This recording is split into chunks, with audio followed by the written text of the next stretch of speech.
ఒకసారి నేను నా కళ్ళతో చాలా ప్రత్యక్షంగా చూశానన్నమాట. కేవలం నాకు ఒక 5 అడుగుల దూరంలోనే అన్నమాట. ఒక భార్య, ఒక అత్త, భార్య, అత్త కలిసి అతన్ని చితక్కొట్టేస్తున్నారు బాగా అసలు. ఇక మామూలుగా కొట్టట్లేదన్నమాట. ఒకళ్ళు జుట్టు పట్టుకొని లాగుతున్నారు, ఒకళ్ళు ఎడాపెడా కొడుతున్నారన్నమాట. భార్య, అత్త కలిసి ఇద్దరు తన్నేస్తున్నారన్నమాట. భార్య, అత్త చేతిలో తన్నులు తిన్న అతను ఇక వాళ్ళు కొట్టే దెబ్బలకి అమ్మో బాబో అమ్మో బాబో అని ఒకటే అరుపులు అన్నమాట.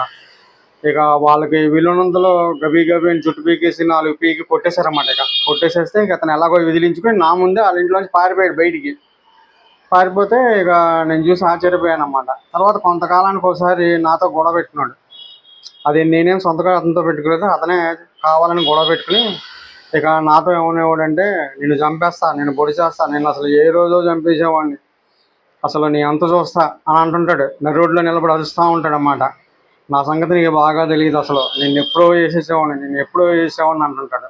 ఇతను ఇలా అని నాతో గొడవ పెట్టుకుని చెప్పిన మాటలు విన్నప్పుడు నాకు అనిపిస్తుంటుంది అన్నమాట. ఇతను భార్య, అత్త చేతులు అంత గట్టిగా తన్నులు తిన్నాడు, ఇంట్లోంచి పారిపోయాడు, ఈడేంట్రా ఇలా మాట్లాడతాను అనుకుని.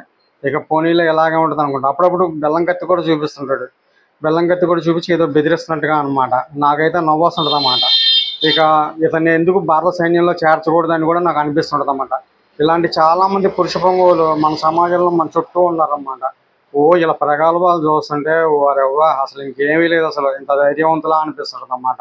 ఇంట్లో చూస్తేనేమో పెళ్ళాల చేత, అత్తల చేత తన్నులు తింటూ ఉంటారు.